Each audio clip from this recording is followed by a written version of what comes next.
saudara semuanya, sebelum kita memulai segala aktivitas kita dalam satu hari ini, baiklah terlebih dahulu kita disapa oleh firman Tuhan.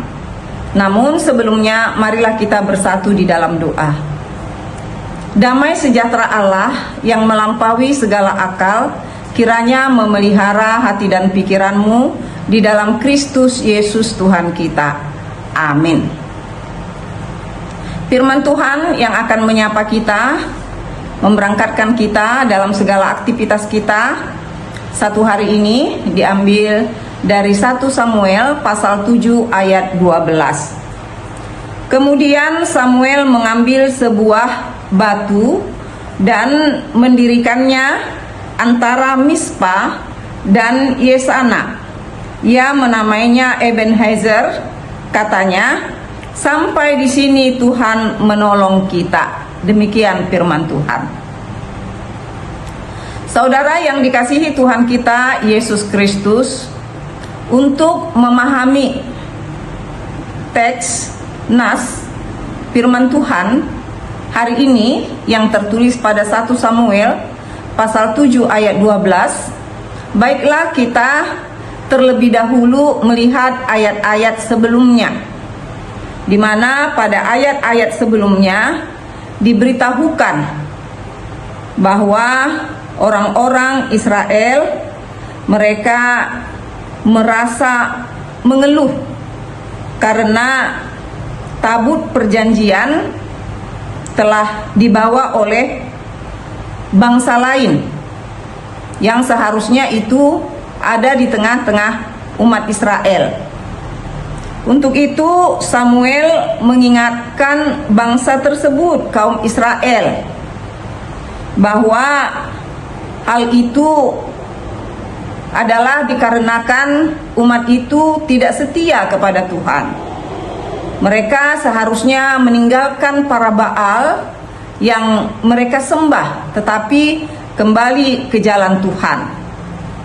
Dan untuk itulah mereka berkumpul di Mispa dengan tujuan mereka mau menyesali segala perbuatan-perbuatan dosa mereka. Mereka mau meninggalkan Baal yang selama ini mereka puja-puji. Dan pada saat mereka berdoa di Mispa, ternyata orang-orang Filistin mendapat kabar, mendapat berita bahwa umat Israel sedang berkumpul di Mispa, sehingga mereka pun beramai-ramai datang ke sana dan mereka maju, dan orang-orang Filistin ingin menyerang orang-orang Israel, sehingga hal itu membuat orang-orang Israel merasa ketakutan. Dan Samuel meminta kepada umat itu dengan mengatakan pada ayat 8, janganlah berhenti berseru bagi kami kepada Tuhan Allah kita. Artinya doa-doa permohonan mereka itu jangan berhenti, agar Tuhan mendengar dan menyelamatkan umat tersebut. Dikatakan supaya ia menyelamatkan kami dari tangan orang Filistin. Dan benar itu mereka lakukan. Dan Samuel juga mengambil seekor anak domba yang menyusu untuk dipersembahkan bagi Tuhan Allah. Dan setelah mereka melakukan semua hal yang disarankan oleh Samuel kepada umat itu, dan pada saat dikatakan orang-orang Filistin maju untuk memerangi orang Israel, dan saat itulah Tuhan mengguntur dengan bunyi yang hebat atas orang-orang Filistin dan mengacaukan mereka, sehingga peperangan itu dimenangkan oleh umat Israel, umat Allah.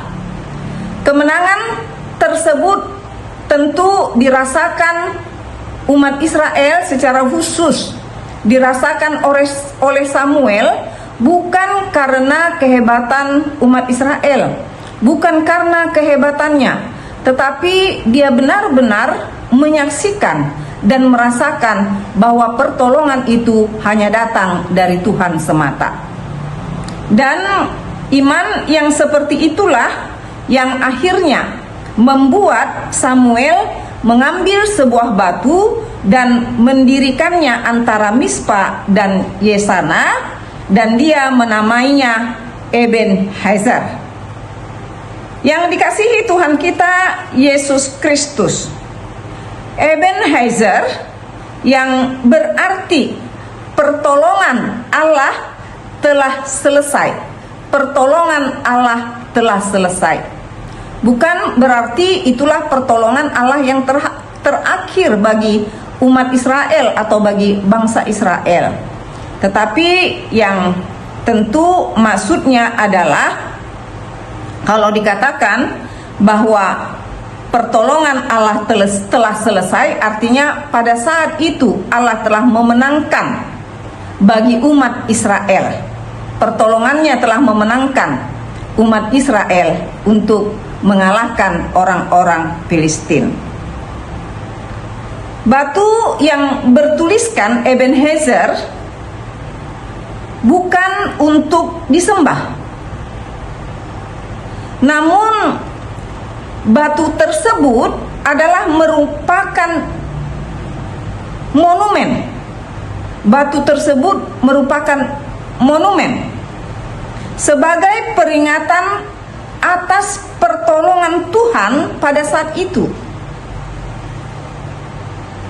Yang dikasihi Tuhan kita Yesus Kristus,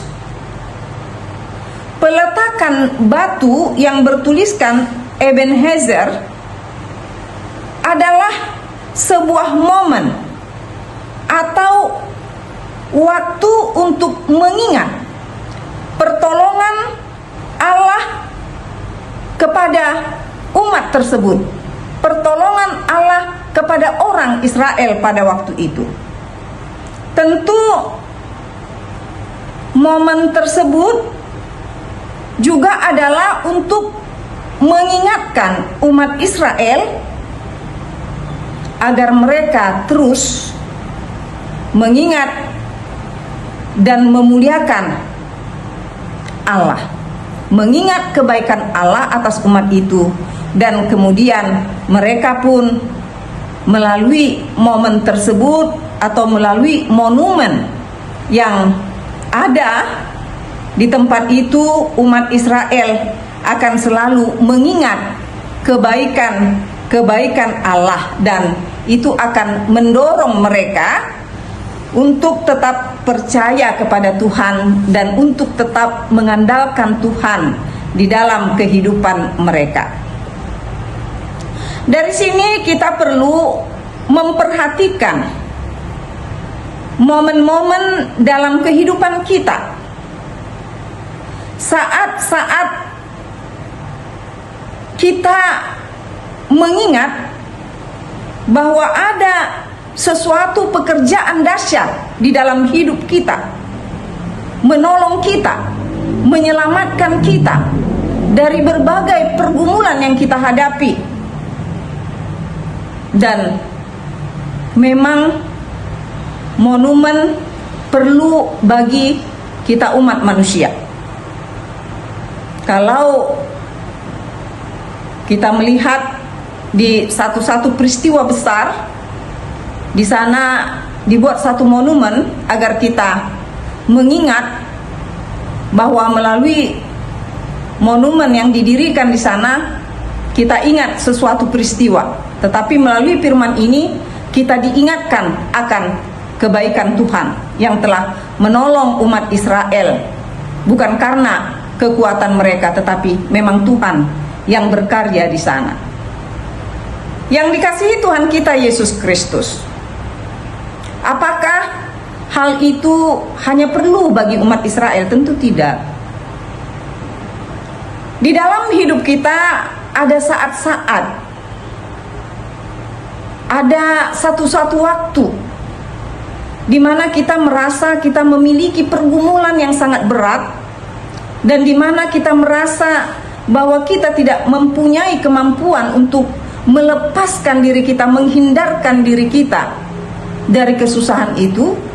Tetapi pada saat kita berpasrah diri kepada Tuhan, kita minta tolong kepada Tuhan, kita dapat merasakan Tuhan berkarya di sana, dan kita dilepaskan dari persoalan yang sedang kita alami tersebut. Tentu hal-hal seperti ini perlu untuk selalu kita ingat, untuk mendorong kita mengenal bahwa Tuhan kita itu ada, bahwa Tuhan kita itu bekerja, bahwa Tuhan kita itu dapat melepaskan kita dari pergumulan yang meskipun berat sekali.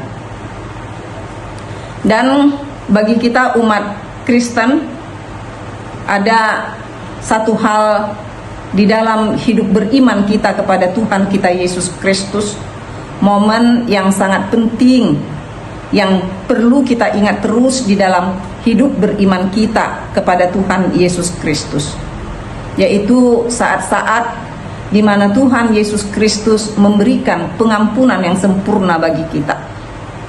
Dia memberikan dirinya, disalibkan di kayu salib, darahnya tercurah, dan untuk dalam waktu 3 hari dia juga mati. Semua dilakukan bagi keselamatan kita. Kita yang seharusnya